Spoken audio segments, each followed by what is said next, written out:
Vamos a seguir en el sonido de la adoración a Dios. Usted dejando que el Espíritu lo prepare para este día. Tome asiento en su casa. Tome asiento en el lugar donde está. Tome asiento en su casa y alabe al Señor. Prepare al Señor en su corazón allí. Dele un buen lugar al Espíritu Santo en su corazón. Dele un buen lugar en su vida personal. Esta mañana es muy gloriosa. Es muy maravillosa para nosotros. Especialmente para nosotros. ¿Por qué para nosotros? Para nuestra iglesia. ¿Y qué estamos celebrando hoy? Estamos celebrando la venida de nuestro Señor Jesucristo, la cual nos dio un día salvación y vida eterna. ¿Qué celebramos hoy? Vida eterna. Le doy gracias a Dios por la vida eterna. Y un día tan glorioso como hoy, que celebro la vida eterna, es una temporada poderosa para nuestro ministerio. Desde el día de hoy estamos convidando a toda la familia, convidando a cada hogar, convidando a cada líder, a cada mentor, a cada pastor de la red, a cada persona que también como yo celebra la vida eterna. Te estamos convidando a una temporada de cosecha. Te estamos convidando a una temporada de cosecha, de salir de la cueva, de salir de las paredes, de salir del cuarto, del miedo, del temor y de buscar dirección del Espíritu, buscar dirección divina. Y donde quiera que el Espíritu Santo ha preparado una cosecha de alma, el Señor te revele. El Señor le muestre a cada pastor, a cada líder, a cada mentor de equipo, a cada profeta, a cada apóstol, a cada evangelista.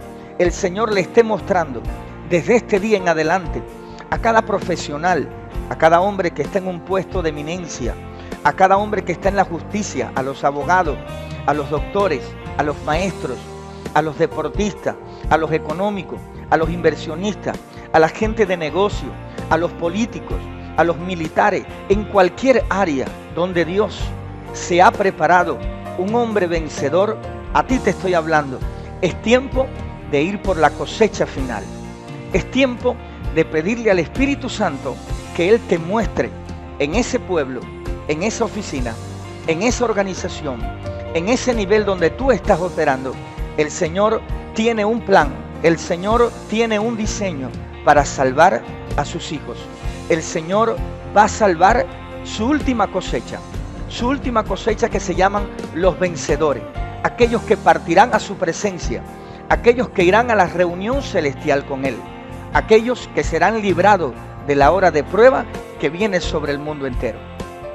Así que, donde quiera que esté llegando en esta mañana, en esta tarde, en esta noche, donde quiera que esté llegando este sonido, donde quiera que esté llegando la palabra, en cualquier área, se te está anunciando algo nuevo.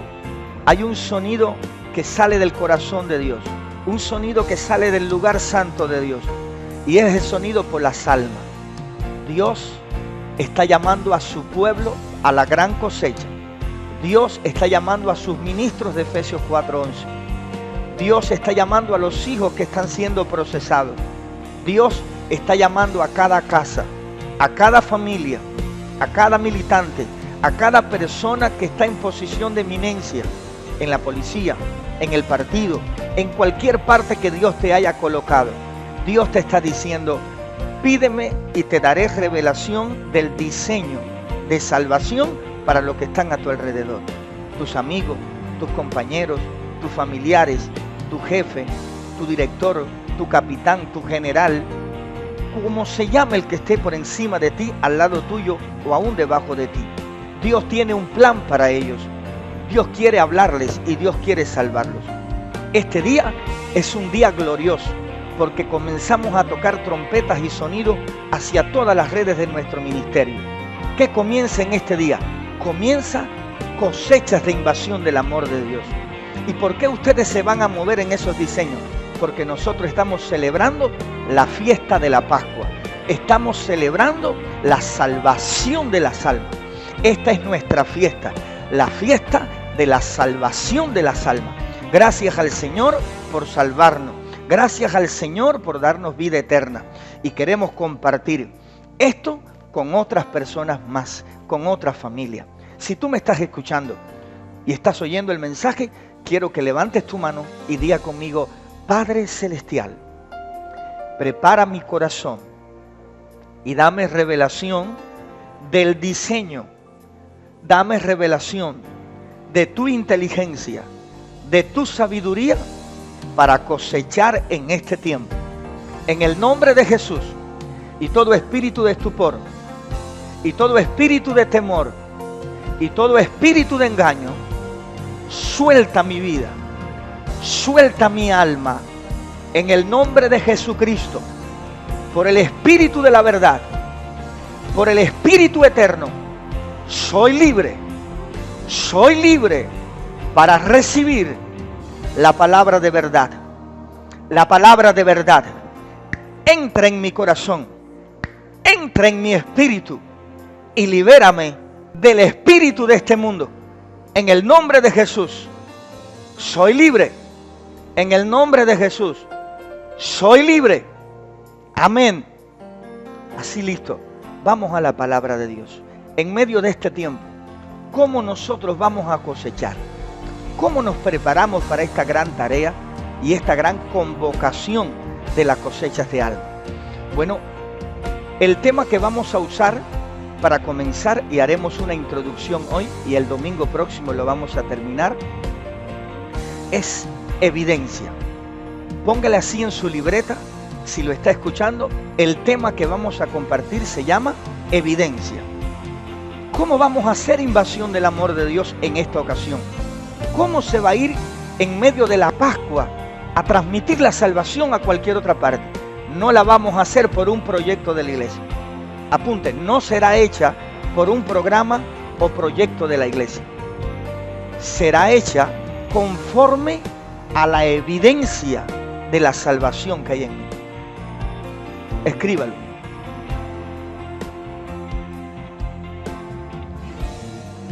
Escríbalo ahí. Será hecha conforme a las evidencias de la salvación en mí. ¿Qué me está diciendo el pastor en esta mañana y para cualquier persona en cualquier parte del mundo que me pueda ver? No podemos salir a cosechar en base a programas, en base a metas humanas. Todo eso es muy bueno, pero todo eso funciona solo para la organización. Todo eso funciona en base a metas humanas, pero no son las metas del Espíritu. El Espíritu Santo de Dios va a traer diseño. Yo quiero que mientras yo esté hablando, consideres la oportunidad del Espíritu para decirle: Señor, hoy es el día que tú me das ese diseño para yo salir como una evidencia al mundo. No quiero salir como miembro del cuerpo de una iglesia. Quiero ir a mi pueblo, quiero ir a las oficinas, quiero ir al nivel donde me estoy moviendo. Quiero ir como una evidencia del reino de Dios. ¿Cómo vas a hacer invasión en este tiempo? Como una evidencia del reino de Dios. ¿Qué cosa es una evidencia? Una evidencia es una muestra que confirma un hecho, la existencia de algo, y obliga a todos a tener que creer en ello, eliminando toda duda al respecto. Cuando se quiere llevar a un criminal a la cárcel y no se pudo conocer en el momento del hecho quién fue que mató a la persona, hacen una investigación del caso y van reuniendo evidencia hasta que encuentran la forma en que la persona murió y hasta quién pudo haberlo matado. Y se muestran las pruebas en el juicio, que son las evidencias que dejan sin lugar a duda cómo murió y quién lo mató. Cuando hablamos de evidencia, estamos hablando de una persona que porta las señales, que porta las evidencias de la existencia espiritual del reino de Dios. Que podemos oírlo, verlo, quedamos sin duda de que en realidad el reino de Dios existe. Así que tenemos muchos cristianos dispuestos a hacer invasión, pero yo no estoy hablando para los que están dispuestos. Yo estoy hablando para las evidencias, porque el reino de Dios debe ser llevado por medio de evidencias. Y la pregunta que nos vamos a hacer hoy: si somos nosotros la evidencia de Dios en la tierra para la gran cosecha. Es la pregunta clave que tienes que hacer. ¿Soy yo la evidencia de Dios para esta gran cosecha? Se ha predicado el Evangelio de muchas maneras y se ha intentado cosechar a las almas de muchas maneras. Pero un tiempo glorioso como este, de adversidad, de tribulación, de angustia, un tiempo tan glorioso como este, solamente pueden salir a cosechar los que tienen evidencia de vida eterna. Los que no tienen evidencia no pueden demostrar en medio de la muerte, del caos y de la aflicción que tienen vida eterna. Si eres una evidencia, si ya te estás alineando conmigo, si eres tú el que tiene vida eterna, entonces pudiéramos decir que el mundo se conoce de tres maneras diferentes. Continuamente por donde quiera que pasas o vas, conoces personas que son conforme a su pasado, por lo que pasaron, por lo que vivieron, quedaron atrapados, quedaron sepultados y atados a su historia pasada. Y sientes dolor porque ves gente con un potencial extraordinario que no pudieron ir más allá de la historia de su pasado. Destruyeron su presente y su futuro a causa de su pasado. También conoces otro grupo de personas que son el resultado de la influencia de la ideología presente, sea en su familia, sea en su estado, sea de su país. Y ellos son la evidencia no solo de su pasado, sino de la influencia de una ideología presente.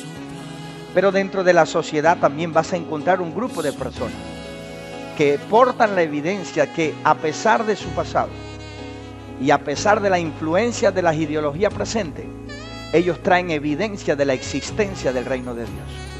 Ellos han sido alcanzados por la misericordia de Dios y ellos han sido transformados y portan las evidencias que sin lugar a duda nos demuestran la existencia de un Dios de amor. A ti te estoy hablando, a esa familia, a esa casa, a ese hogar, a ese hombre y a esa mujer que un día levantó su mano y que está lleno de evidencias para dar testimonio de la existencia de Dios. Dios te está llamando. Dios cuenta contigo para esta gran cosecha. Pero queremos compartir este gran tema en esta mañana y queremos darle una introducción a este tema. Evidencia. ¿Cómo se ha de predicar el Evangelio desde este mes de septiembre hacia adelante? Sin lugar a duda, en medio de la angustia, del dolor, de la muerte, la desesperación, el hambre, la enfermedad, conforme al libro de Mateo 24:7, existiendo en nuestra generación, Mateo 24:7, ¿cómo se predica el Evangelio? Dentro de Mateo 24:7, con evidencia. ¿Cómo? El único Evangelio que podrá prevalecer es el Evangelio de las evidencias. Quiero hacer una pequeña aclaración para ti que me estás escuchando. Cuando hablo de evidencias, hay dos cosas importantes. Están las evidencias para el mundo y están las evidencias para Dios. Quiero que anotes eso porque es una introducción de este tema. Así que el día de hoy lo vamos a dedicar a una introducción. Existen dos evidencias. Evidencia número 1 es la evidencia que el mundo necesita para creer en Dios. Dice la palabra que el mundo pide señales. El mundo pide señales. Y la señal que le será dada es la señal del profeta Jonás. Ahora bien, las señales que el mundo pide son señales que puedan dar evidencia de la existencia de Dios. Sanidades, milagros, manifestaciones sobrenaturales. Y eso lo debes anotar. Porque ese tipo de señales son necesarias para los que no creen. Pero hay otro tipo de evidencia que exige Dios para quienes son sus hijos. Y eso no lo puedes descartar. Porque hay una gran preocupación con un grupo de personas que van a alcanzar un nivel de evidencias para el mundo. Hay un gran grupo de personas que tienen evidencias para el mundo. Y luego que tienen las evidencias para el mundo, Dios dice, no los conozco.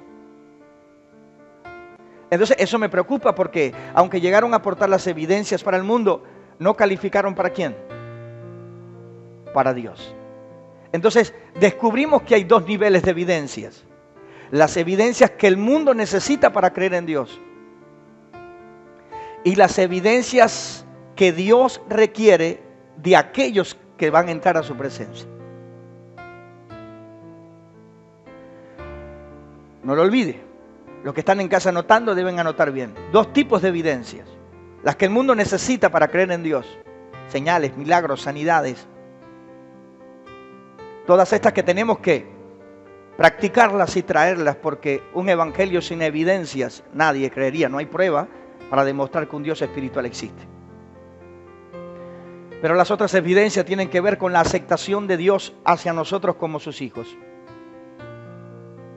Y una evidencia en nosotros es la santidad.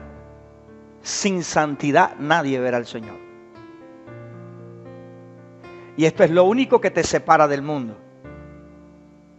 Y es lo único que te califica para entrar a su presencia. Porque la fe no te califica para entrar a su presencia. La fe solo sirve para la tierra, para entrar al sacrificio de Jesucristo, para recibir salvación.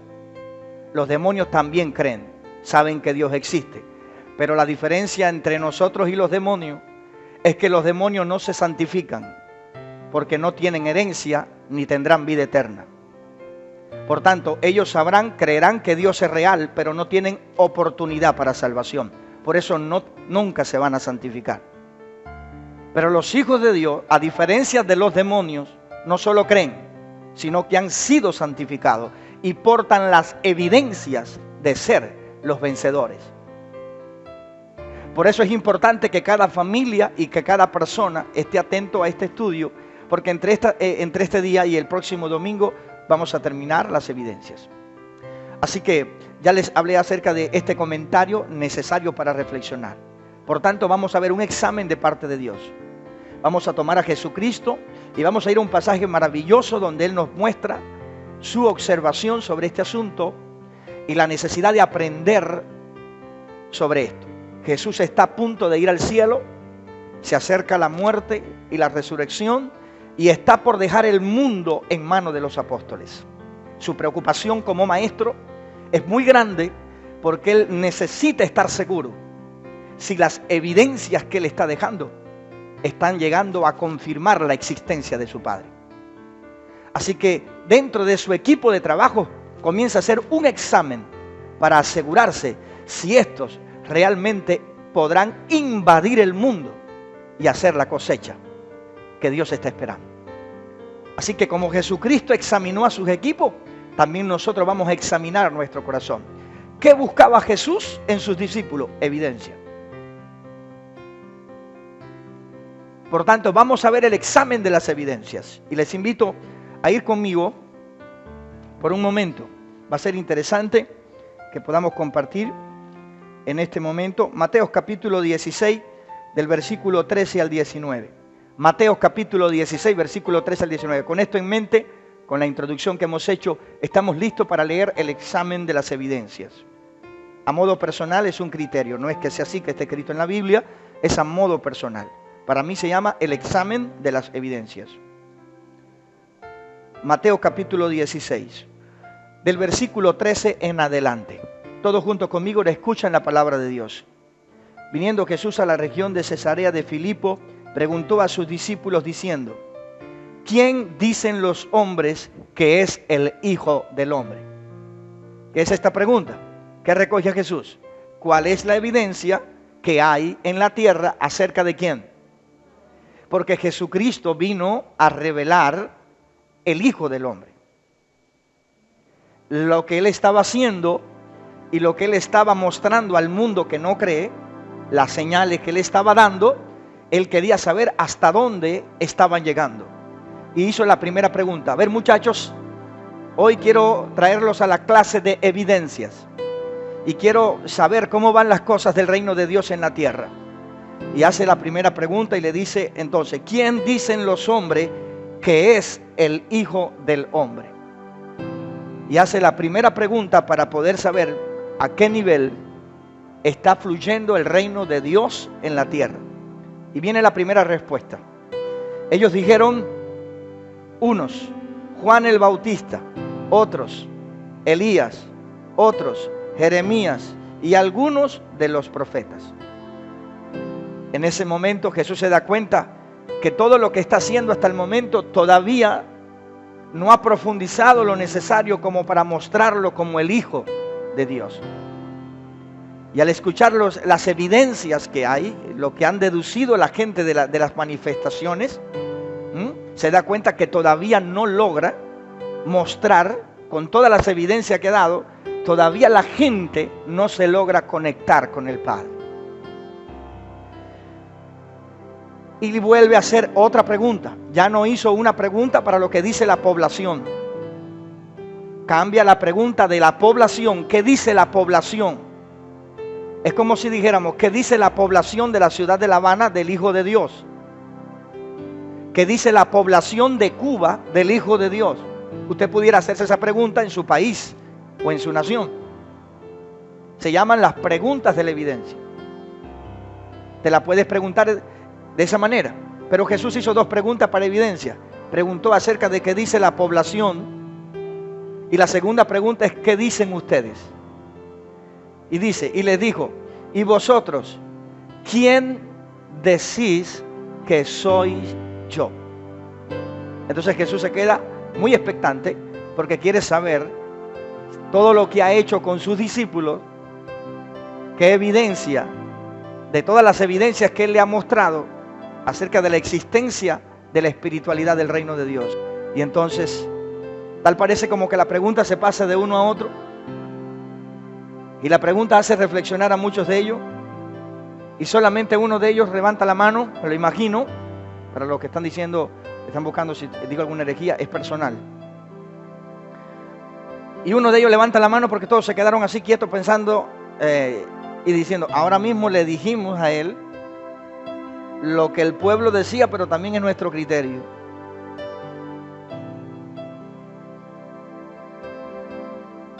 Entonces uno levanta la mano y dice, aquí, yo. Y él levanta la mano y dice, usted. Y el que levanta la mano es Pedro. Entonces respondió respondió Simón Pedro y dijo, tú eres el Cristo, el Hijo del Dios viviente. Y esto me gusta mucho y es interesante para mí, porque de los 12 es el único que a través de las evidencias llegó a la conclusión que él era el Hijo de Dios. Entonces Jesucristo dice, ¿cómo llega hasta ahí? Entonces le respondió Jesús, bienaventurado eres. ¿Y cómo le llamó Jesús al hombre? Entonces, ¿qué hace la bendición de la revelación a una persona? ¿Cómo? Nunca puedes olvidar uno de los beneficios de la revelación de Jesús en tu vida. Es hacerte en esta tierra una persona bienaventurada. Significa 3 veces feliz. Es decir, tener revelación de la existencia de Dios te prepara para una bendición triple en tu vida. Por revelación. Triple sobre ti. Triple sobre tu vida. ¿Cuántos levantan la mano en casa? Dice, la recibo. Todos los que han creído y tienen revelación de que Jesucristo, el Hijo de Dios, vino en carne, nos dio vida eterna. Levanta tu mano porque tu casa ha sido condenada a una triple bendición. Tienes que abrir tu corazón y decir, la recibo. Hay una triple unción, hay una triple bendición declarada, bienaventurado. La revelación de Dios trae bienaventuranza. 3 veces sean felices. 3 veces sean bendecidos. No hay bendición sin revelación. Y no hay revelación sin bendición.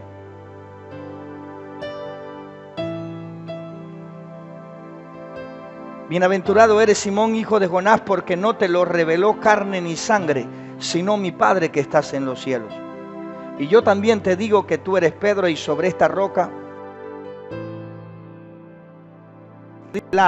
no prevalecerán contra ella. Y a ti te daré las llaves del reino de los cielos.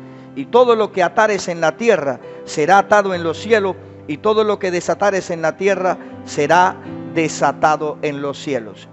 Y luego de que Pedro llega a la conclusión de que él era el Cristo, y Jesucristo le dice, no te lo reveló ni carne ni sangre, sino mi Padre que está en los cielos. Entonces, ¿cómo Pedro obtuvo la evidencia de que él era el Cristo, el Hijo del Dios viviente? Por revelación. ¿Por qué? Entonces, eso nos indica algo muy importante, que es indispensable que la población que va a entrar al reino de Dios llegue a tener revelación del Hijo de Dios. ¿Y por qué tiene que ser por revelación? porque el reino de Dios es espiritual. Y nosotros somos carnales, vendidos al pecado. Para que un ciudadano o una población llegue a conocer el Hijo de Dios, necesita revelación de la existencia de Dios.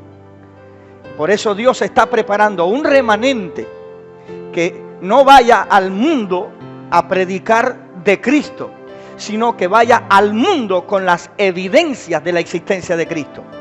Y quiero que cada casa se esté preparando, porque es importante para este día que cada uno esté viendo la demanda de Dios y esté viendo la necesidad de cómo vamos a salir a cosechar. Cada mentor, cada pastor debe tomar esta palabra como fundamento profético en su vida. No se trata de salir con un programa, no se trata de tener metas, no se trata de alcanzar números, se trata de dar evidencia para que la gente llegue a tener revelación de la existencia de Jesucristo, que es muy diferente a cualquier programa que se puede cumplir y a cualquier programa que puede ser hecho a través de las habilidades humanas. Cuando veo esta gran lección acerca de las evidencias, rápidamente me interesa saber acerca de la vida de Pedro, porque él fue el único alumno, el único discípulo que nos pudo aportar rápidamente a dónde puede llegar una persona que tenga la bendición o la bienaventuranza de portar las evidencias. Y entonces rápidamente me interesa saber acerca de él. ¿Por qué me interesa acerca de él? Porque este hombre me demostró que en un momento de su carrera tomó una mala decisión en su vida.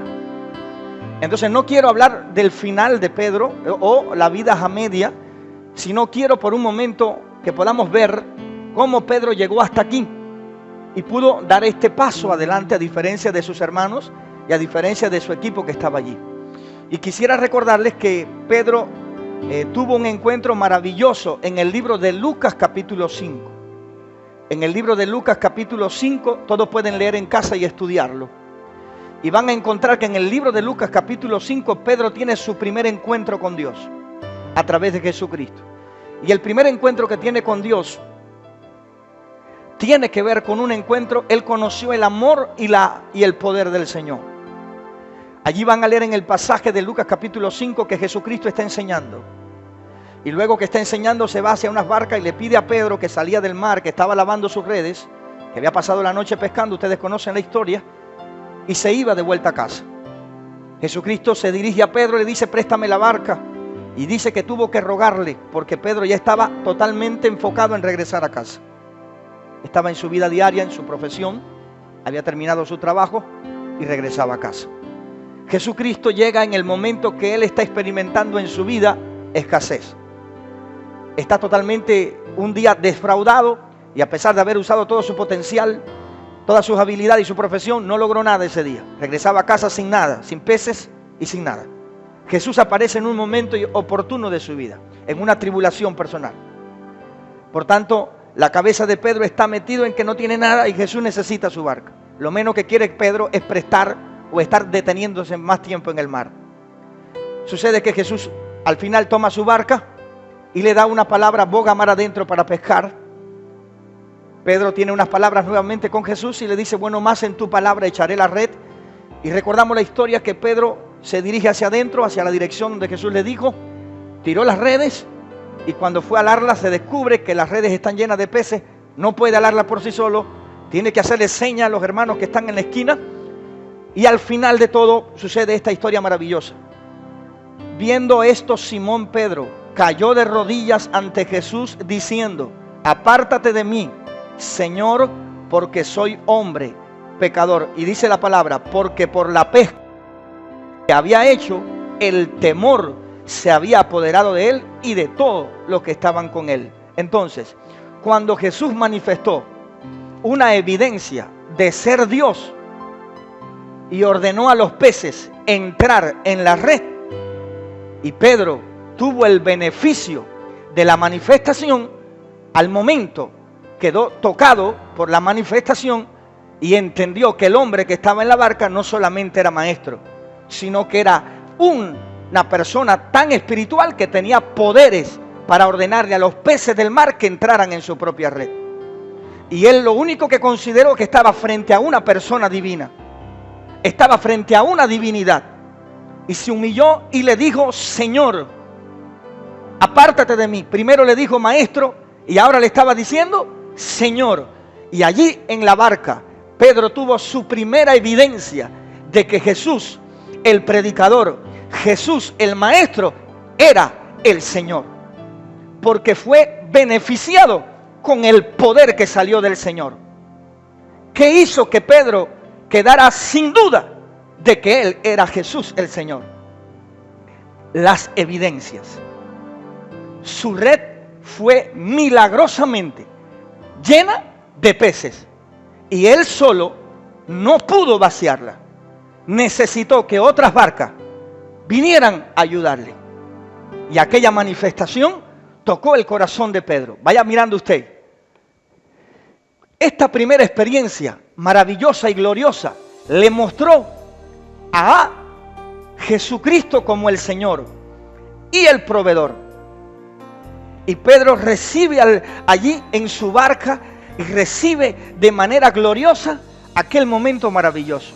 Dice el versículo, y cuando trajeron a tierra las barcas, dejándolo todo, le siguieron.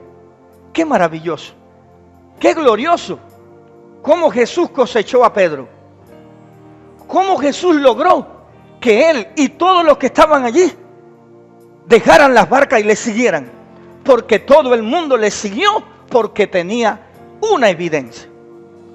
Y aquella evidencia fue tan poderosa que ellos quisieron seguir las evidencias antes de continuar con su profesión. Pero hay un detalle importante. Y es que cuando yo veo a Pedro que está siendo tocado por Dios y está siendo trabajado por la gracia de Dios y está siendo cosechado, porque Pedro es un impío que está siendo cosechado, y Jesús lo está cosechando por medio de ¿qué? De evidencias sobrenaturales.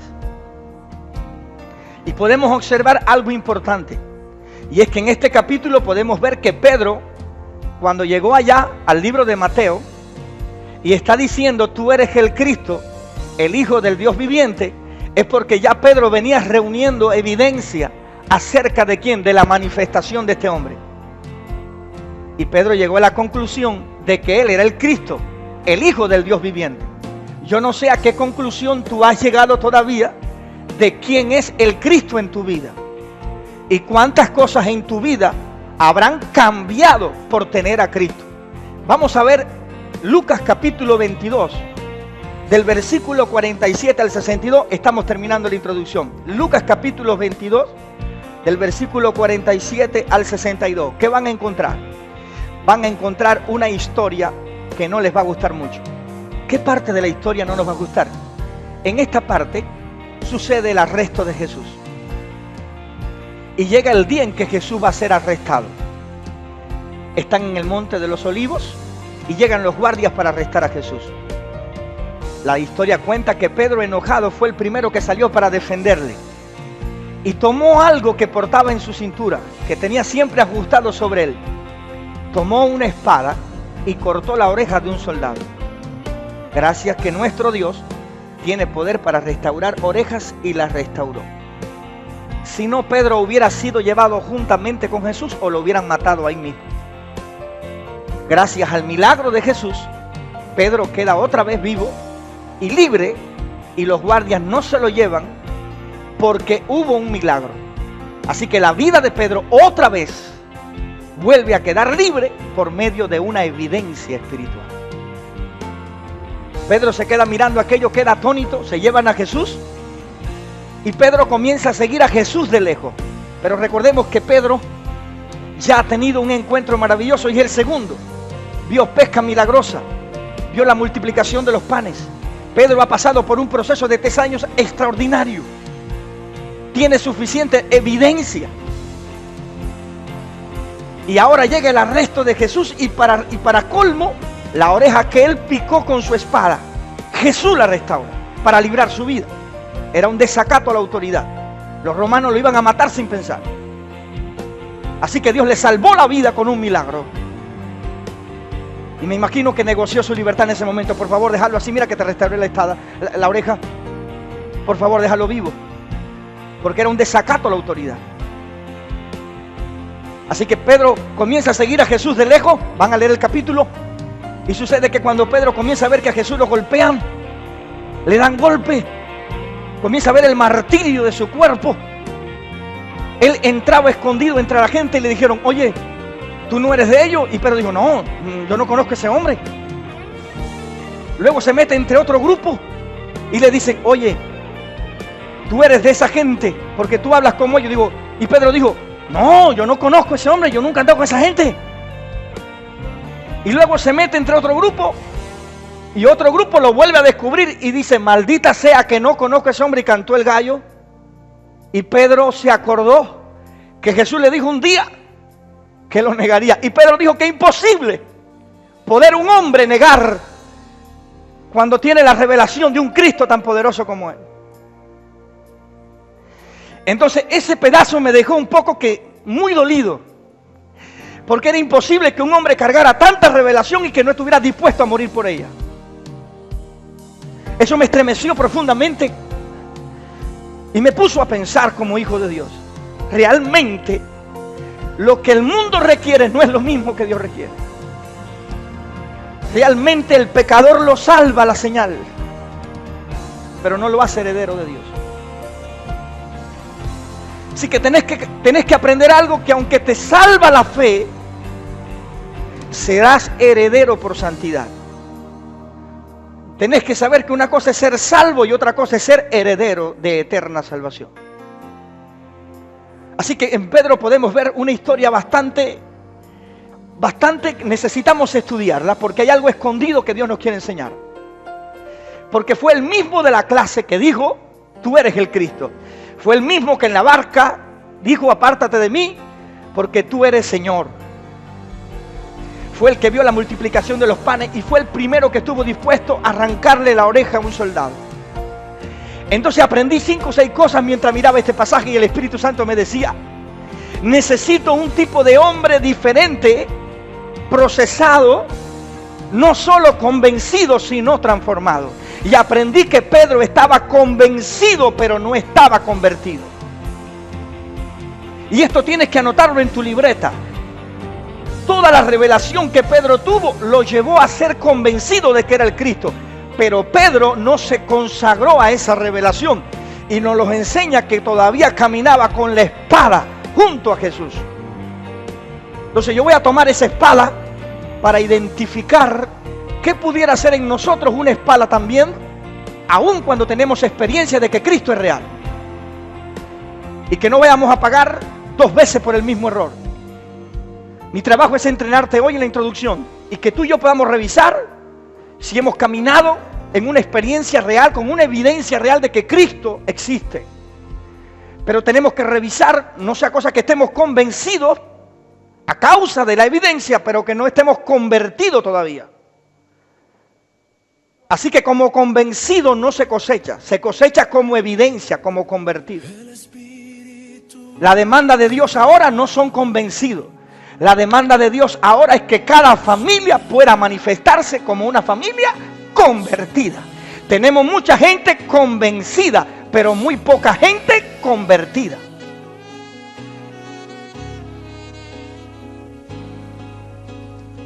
¿Qué nos enseñó este proceso? Que Pedro era un hombre convencido de que él era el Cristo. Pero Pedro en 3 años no había sufrido ninguna conversión porque todavía guardaba la espada consigo.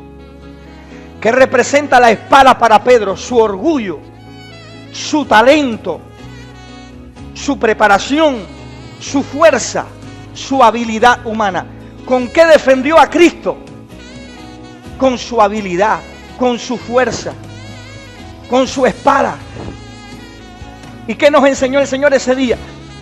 Que todo esfuerzo del hombre en tratar de servir o agradar a Dios por medio de su talento no es más que una independencia de la voluntad de Dios. ¿Cómo? Si estaba defendiendo a Cristo, pero Cristo no le pidió eso, esa no era su voluntad, porque Él le dijo que si Él quisiera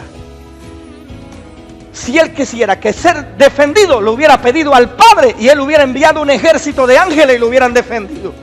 Y allí le dijo a Pedro: no se basta estar convencido, tienes que convertirte. Necesitas saber cuál es mi voluntad.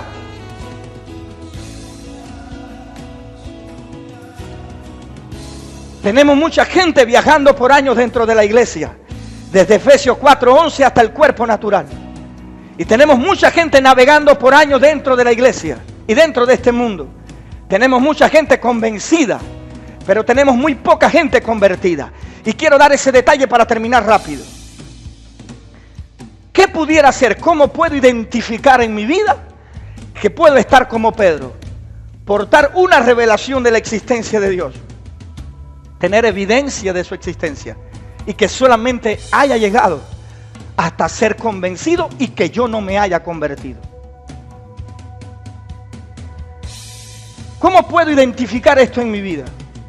Gracias a Pedro que sacó la espada, pude identificar que ese día no hizo su voluntad, la voluntad de Dios, sino que Pedro estaba tratando de agradar a Dios por medio de sus habilidades.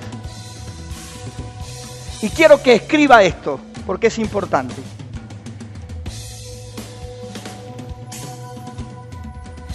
Diga, ponga ahí, talento. Escríbalo. Es la habilidad humana. Es la habilidad humana para ejercer cualquier actividad humana sin permiso de Dios. Apúntelo.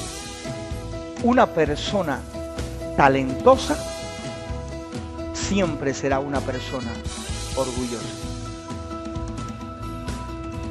Porque una persona talentosa que intenta hacerlo todo dependiendo solo de su habilidad y de su capacidad, nunca le pedirá permiso a Dios para hacer aquello que él cree que puede y sabe hacer. Una persona talentosa es muy peligrosa. Por eso necesito rápidamente, en 5 minutos, entrar en este detalle, porque puedo estar convencido y no convertido. Y puede que esté pensando que estoy sirviendo a Dios y me esté sirviendo a mí mismo.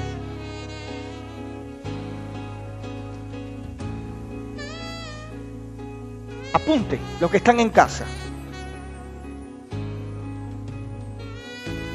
Si el talento fuera superior al carácter, Lucifer estaría en el cielo.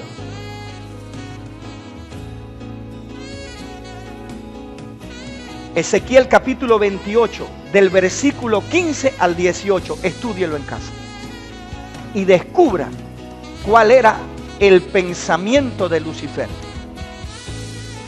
cómo se llenó de orgullo y su pensamiento se centró en su belleza, en su hermosura, e imaginó sentarse en la silla de Dios y estar en el lugar del Altísimo, y corrompió su hermosura. Así que si Lucifer, si para Dios el talento fuera primero que el carácter, Lucifer debería estar en el cielo. Porque a él el talento no le falló, a él lo que le falló fue el carácter. Y quiero que pongas ojos sobre eso, porque muchos convencidos creen que están sirviendo a Dios. Y hay grandes esfuerzos y grandes sacrificios en muchas personas. Pero Dios no los conoce, porque unas son las evidencias para el mundo que no cree, y otras son las evidencias tuyas como hijo hacia tu Padre. Con nuestras capacidades humanas y con nuestras habilidades humanas aprendemos a leer la Biblia, aprendemos a cantar, aprendemos a visitar la iglesia, aprendemos a orar, aprendemos a diezmar, aprendemos a ofrendar, aprendemos a hacer muchas cosas dentro de la iglesia con nuestras habilidades humanas. En el mundo, la gente diezma, y mucho más que nosotros. Hacen grandes donaciones benéficas, entregan carros, casas, cientos y millones de dinero a personas con discapacidades. Mucho más allá que un diezmo que usted dé y que yo dé. En el mundo la gente canta como cantan en la iglesia. En el mundo la gente ora a sus dioses como se ora en tu iglesia. Porque todo eso que hacemos está relacionado con la capacidad humana, con la habilidad humana. Así que lo que tú hagas dentro de la iglesia, tienes que preguntarte si también el mundo lo haría. No sea cosa que tú pienses que estás sirviendo a Dios y eres una persona convencida sirviendo a Dios por medio de tus habilidades humanas. Así que Pedro intentó defender a Jesús con su espada y usó su potencial. Y Jesús lo para y le dice: ¿quién eres tú para actuar? Tú me preguntaste a mí si yo quería que tú actuaras. Si yo quisiera que alguien me defendiera, le pediría a mi Padre. ¿Qué aprendimos en ese paréntesis? Que una cosa es seguir a Jesús convencido de su existencia y otra cosa es hacer su voluntad. Tú puedes estar aquí escuchándome convencido de la existencia de Dios, pero cuando tú salgas de tu casa o tú salgas de aquí, lo que tú haces y cómo tú vives es la verdadera evidencia que tú cargas.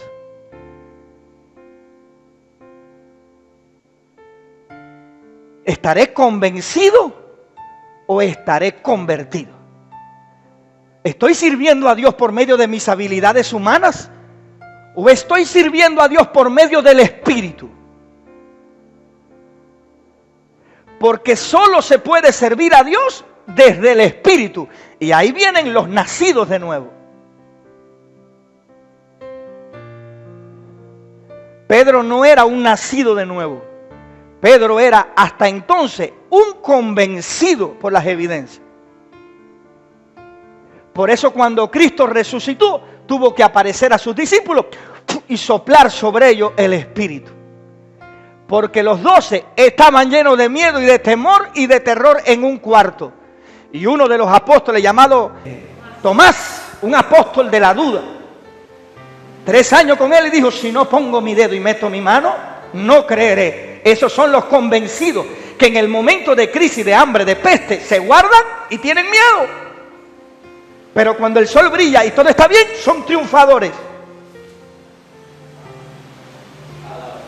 Imposible que la iglesia haga invasión, imposible que los jóvenes salgan a cosechar si no es por evidencia.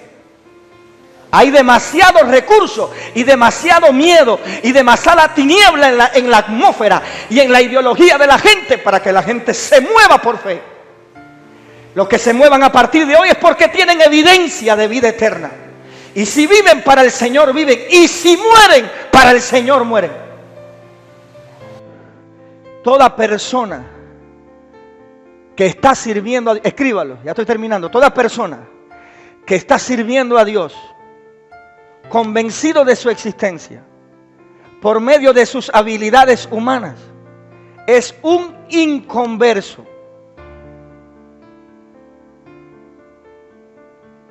Con formación cristiana. Escríbalo. Es un inconverso porque no está convertido.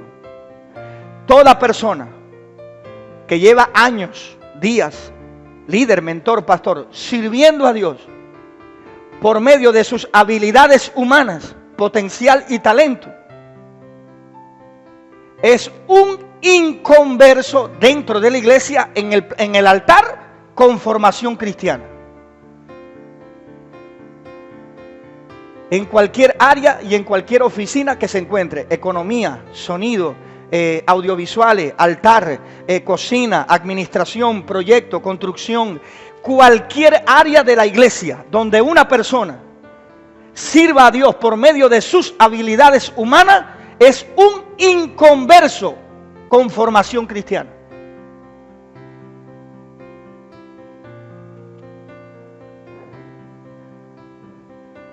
¿Por qué digo esto? Digo esto por lo siguiente. Cuando Dios nos creó a cada uno con capacidades, habilidades y potencial. Cuando una persona va a servir a Dios, no le está entregando nada a Dios y lo que Dios te dio es lo que tú le estás dando. El talento te lo dio.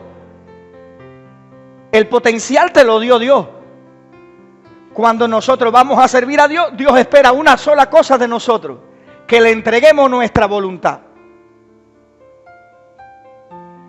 Por eso es que todos los que están sirviendo por medio de sus habilidades humanas se vuelven profesionales dentro de la iglesia.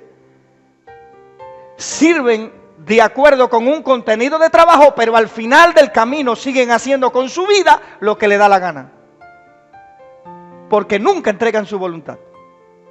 Por eso la persona talentosa es una persona inconversa con formación cristiana. La persona talentosa va a caminar dentro de la iglesia hasta que se encuentre una persona que le dé propaganda, que lo haga popular, que lo valore como predicador y le dé un púlpito, que grabe su mensaje, que lo valore como cantante y le haga un disco. La gente talentosa busca la propaganda porque se da a conocer que es cristiano por lo que hace.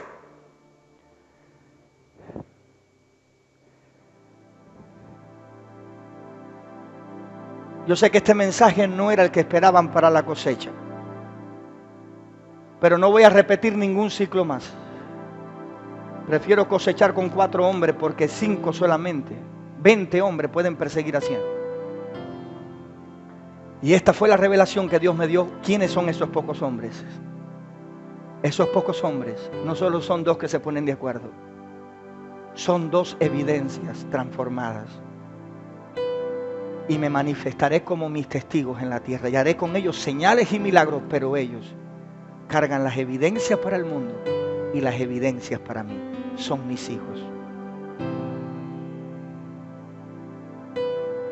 Pedro es la clase magistral del hombre convencido, pero no convertido. El hombre que pasa años al lado de Jesús y no suelta su espada. Logra tomar malas decisiones, no solo con la espada. Como un hombre que cargó tanta revelación no va a entregar su vida por ella, si al final negó a Jesús? Entonces, ¿hasta dónde puede llegar una revelación a la cual no te consagras? Hasta convencerte. ¿Cómo puedo servir a Dios convencido? Por medio del talento. ¿Qué es lo que busca? Promoción, aceptación y aplausos. Continuamente los talentosos están juzgando si la iglesia donde están es correcta para ellos de acuerdo con el futuro de su talento. Y continuamente crecen cada vez más grupos en el mundo que le dan promoción a tu talento, que pagan por tu talento, que te compran. Por eso el próximo mensaje será: comprado con sangre, vendidos por un sueño. Cuando aprendes a servir a Dios por las normas y las habilidades humanas, apúntalo, te conviertes en un abogado profesional, conociendo el bien y el mal. Apunta. La única evidencia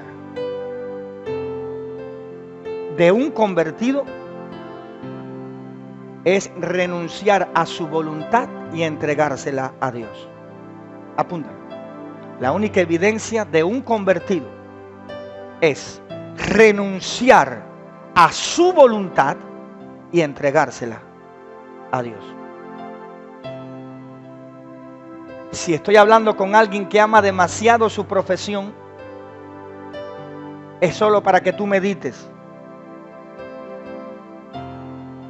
Pero quizá esté encontrando un corazón oportuno para esta palabra.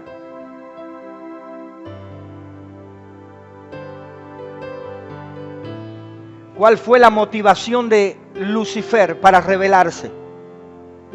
Su talento, su hermosura. ¿Qué provoca en una persona el talento? Orgullo. Y la vida gira alrededor de lo que él piensa, lo que ella piensa, lo que él quiere, lo que ella desea.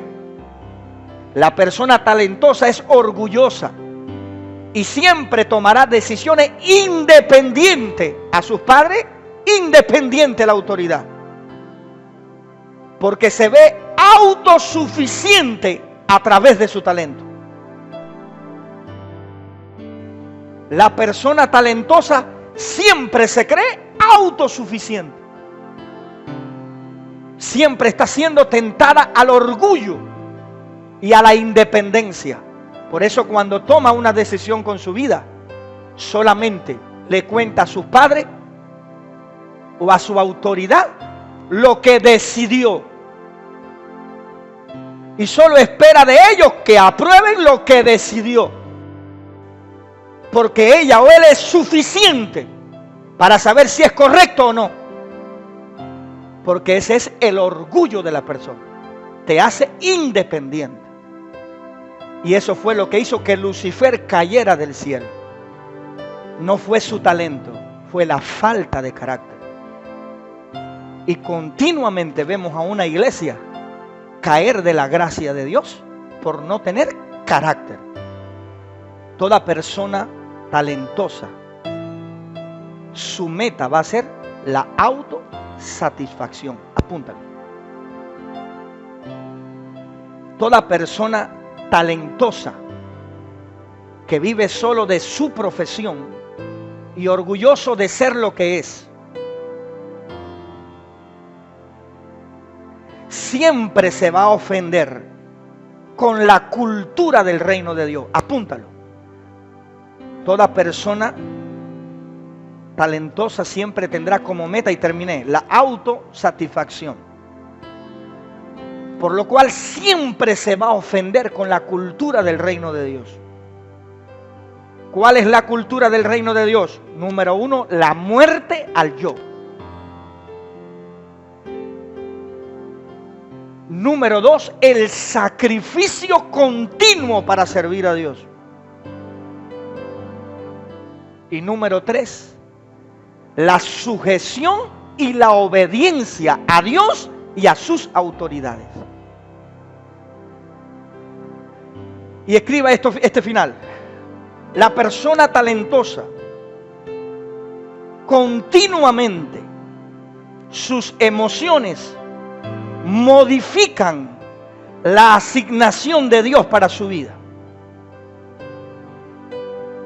La persona talentosa continuamente las emociones modifican la asignación de Dios para su vida. Apúntelo. Su vida cuelga de cómo se sienta. Si se siente bien, vendrá a primera hora. Hará todas las cosas excelentes porque se siente bien. Pero si se siente mal, vendrá cuando pueda. Y hará las cosas según pueda. Porque ella sirve o él sirve por medio de su talento. Y sus emociones hacen que su vida cuelgue de sus emociones. Dependiendo cómo la persona se sienta, honrará a su mamá y a su papá. Si se siente mal con sus padres, le sacará delante los trapos para quitarse la autoridad de encima. Porque lo que busca es independencia. Su meta es la independencia. Muchos jóvenes se quieren casar para salir de su casa, porque en su casa le va mal. Y van a cometer el peor error de su vida de casarse con alguien que no le va a aportar nada. Solamente es un escape. Porque su vida cuelga de sus emociones. Y si una persona le da emoción, la motiva o lo motiva, con ese se quiere casar. Con el que tiene buenas emociones. No está diciendo qué me aporta esta persona espiritual. ¿Qué fruto tiene esta persona espiritual demostrado de vida eterna? ¿Cuáles son los frutos demostrados? Las evidencias de que este es del Espíritu. O tú te casas con ese que te da palabra bonita y te regala una flor.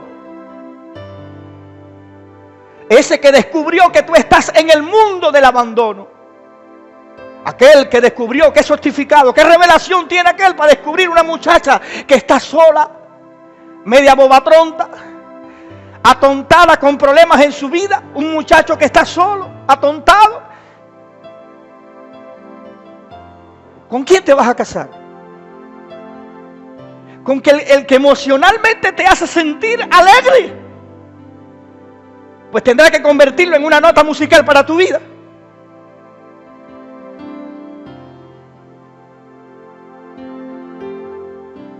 ¿Por qué me miras así? No apagues el celular. Escucha un momento, por favor.